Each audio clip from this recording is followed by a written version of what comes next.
Novak Djokovic vient de battre Berrettini et remporte son 20e titre du Grand Chelem, tout comme Roger Federer et Rafael Nadal. Mais contrairement aux autres, on a l'impression que Djokovic ne s'arrêtera pas là, loin de là. 21, 22, 23, 24, 25, jusqu'où peut-il s'arrêter? On en parle tout de suite.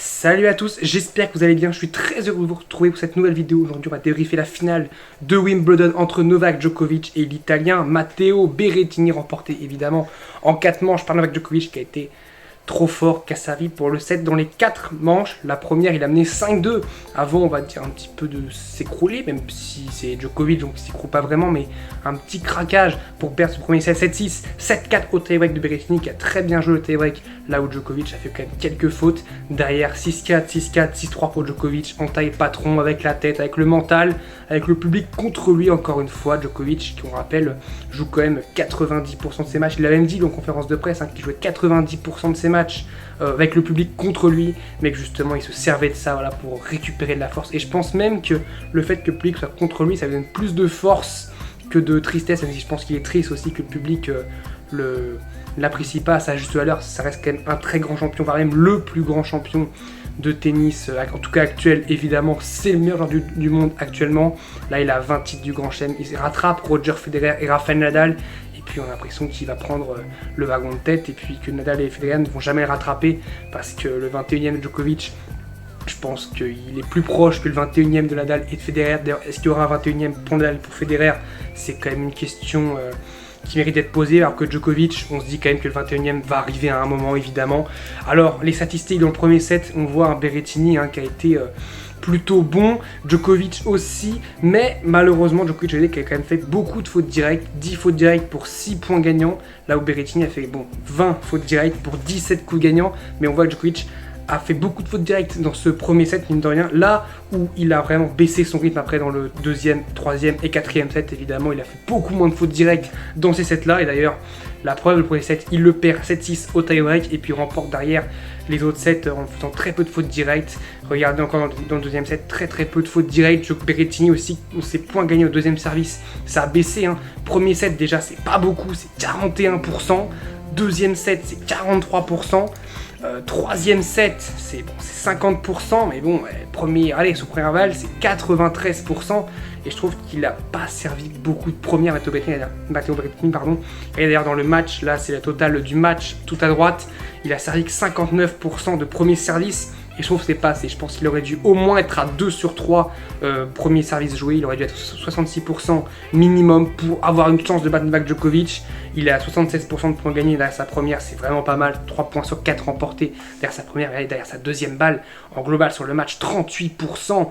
C'est très peu. C'est 4 points sur 10 remportés. Là où Djokovic est évidemment en plus plus haut que Berrettini. 79% dans le premier service. 8 points sur 10 remportés par Novak Djokovic. Et 53% après une deuxième balle, donc il remporte plus d'un point sur 2 derrière son deuxième service. Les balles de break sauvées, bon là c'est un petit peu kiff-kiff. Alors on voit aussi que les points gagnants beaucoup plus en majorité pour Berrettini, évidemment, car un jeu beaucoup plus en punch. C'est un puncher Berrettini, 57 coups gagnants contre 31 pour Djokovic. Alors là les fautes directes, 48 pour Berrettini, évidemment, il fait un jeu à risque et c'est tout très tendu dans ce match, surtout au début, contre 21 pour Novak Djokovic. C'est un total encore une fois très faible et ça montre encore le talent de Novak Djokovic. Djokovic qui aussi était très bon au filet, 7 points sur 10 remportés au filet, là où Berrettini en remporte 62%, c'est un petit peu faible. Je pense qu'avoir la stat de Djokovic aurait été un petit peu mieux. Il y a quelques points quand même à la volée qui lui ont coûté cher à Matteo Berrettini. Alors Djokovic, le Grand Chelem, est-ce que ce serait pas l'exploit d'une vie, l'exploit de sa carrière de réaliser ce Grand Chelem en 2021? On en est de plus en plus proche, il est à 7 matchs seulement de réaliser le Grand Chelem calendaire, puisque je rappelle quand même que Djokovic a déjà réalisé le Grand Chelem sur 2 années consécutives. Et oui, c'était en 2015, fin 2015, début 2016, Wimbledon 2015, l'US Open 2015, l'Open d'Australie 2016 et Roland Garros 2016, ça fait les 4 à la suite.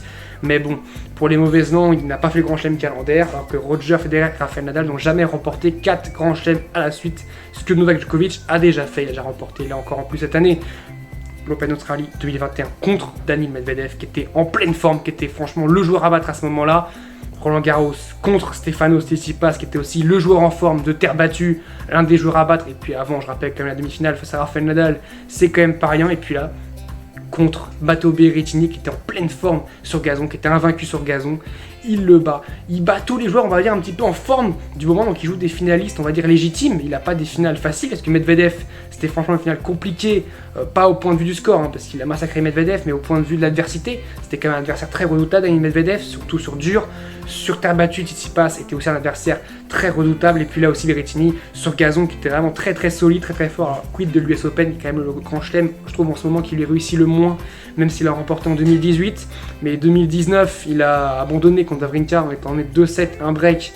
Il se faisait malmener par Sam Wawrinka. Et puis en 2020, on va quand même pas rappeler ce qui s'est passé pour Novak Djokovic. Mais je trouve que c'est le grand chelem où il a un petit peu plus de mal alors à aller loin.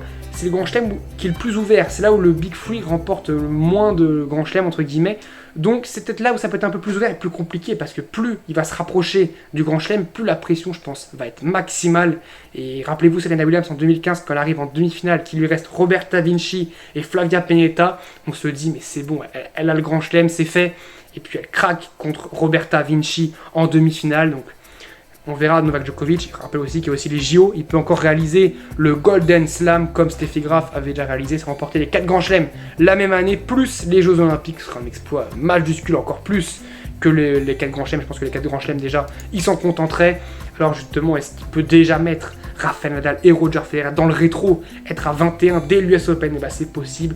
Regardez cette petite stat aussi qui est très intéressante. Federer qui a remporté ses 20 grands chelems en 15 ans, de 2003 à 2018. Nadal qui a remporté ses 20 grands chelems en 15 ans, de 2005 à 2020. Et Djokovic qui a remporté ses 20 grands chelems en 13 ans, de 2008 à 2021. Et donc 19 surtout en 10 ans, de 2011 à 2021. Il avait remporté l'Open d'Australie 2008, avant de remporter 3 ans plus tard l'Open d'Australie 2011.